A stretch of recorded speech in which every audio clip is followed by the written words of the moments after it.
PewDiePie's gotten so good at art in the last year, I was really surprised when I saw his progress. Not just anybody can get that good in just 1 year. Why is it that he is improving so fast? And I wanted to break down the things that he was doing right that excelled his growth to being as good as he is today. Here are the things that PewDiePie is doing right on his art journey. Okay, so the first thing he did right was he drew every day. He started to draw every day just for 30 days for a video. And then people gave him some good feedback on it, so he did 100 days. And that showed a lot of improvement very quickly right there. And was it from the daily drawing? I think that's part of it. I think part of it, if you draw every day, you come back to it and look at it, it gives you kind of more time to think about what you want to do and how you're doing things. You can kind of slowly take your time through it instead of trying to get really good in just a day or two, because doing that, it just is too much information all at once when it's better to kind of let yourself think about that kind of thing. So that's why daily practice is really important, and it helped that it was a challenge for him to make a video, so that gave him good motivation to keep at it. But eventually it got to one point where he liked it so much that he just wanted to do it anyways, and he's gonna probably do that going forward now. So drawing every day is good, but that's not the only thing he was doing right. That brings me into my next point. He learned from others, from different YouTubers, studied other art, and he also got some books on things.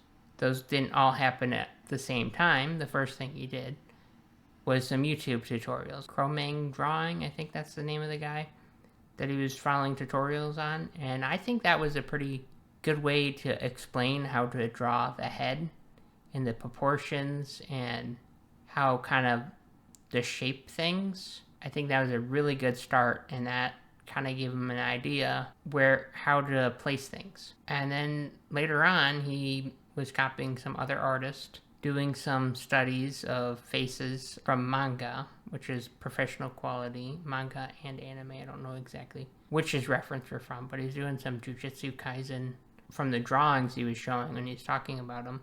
He had some really good facial expression studies that he copied from the other artist. So he's copying art from other people, and that's a really good thing. But something I think he learned watching tutorials was that you need to use reference to get things just right.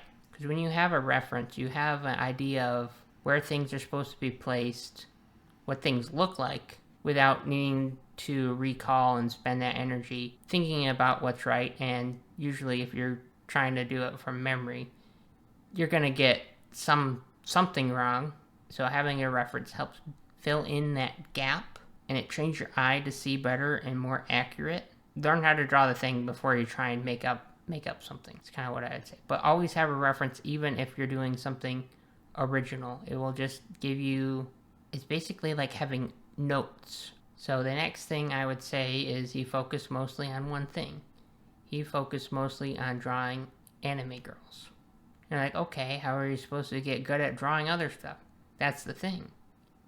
If you're focused on one specific subject, you're just going to improve your drawing skills overall, and you won't waste time thinking about what you need to draw. And eventually, when you do draw something, you'll have a good start because you'll be good at drawing already. When he went to try to draw some other things, like a cloud, he was really surprised by how good it was, even though he never drew a cloud before. So focusing on one thing will still make you good at drawing stuff. If you're not worried about what to do or what to draw, just worry about drawing. That's definitely where his comfort zone is, drawing anime girls, but there were some points where he did push his comfort zone. There was one point where he was saying he was just drawing too much anime girls and more of them, so he decided to do something completely different and draw anime boys. Okay, that's not completely different, but it is different enough where the structure's kind of slightly different on the face, but it's still faces. So he's in his comfort zone, and out of his comfort zone at the same time. And that is a great way to push your comfort zone and try and expand it. Is do a little bit of things a little bit at a time. And he did push his comfort zone in a variety of ways. He tried drawing with different mediums like ink and digital art. The ink one, he tried to skip the guideline process and try and draw freehand. And that's a good exercise to do. And I think everybody should do it because it makes you think. It makes you more thoughtful about the lines you put down. He did some environment art. He did some digital art. Digital art, I think, is where he struggled the most. But eventually he figured out the tools and he got into it. This last thing he did right was his mindset. He had a growth mindset. Going into this, he just wanted to draw every day for a month. And that was just kind of a fun video idea I had it, and he just wanted to see what would happen. It was more curiosity than the thoughts of getting people's attention, which is, it's fun to get attention from people for stuff that you do, but it's not always the most important thing to do.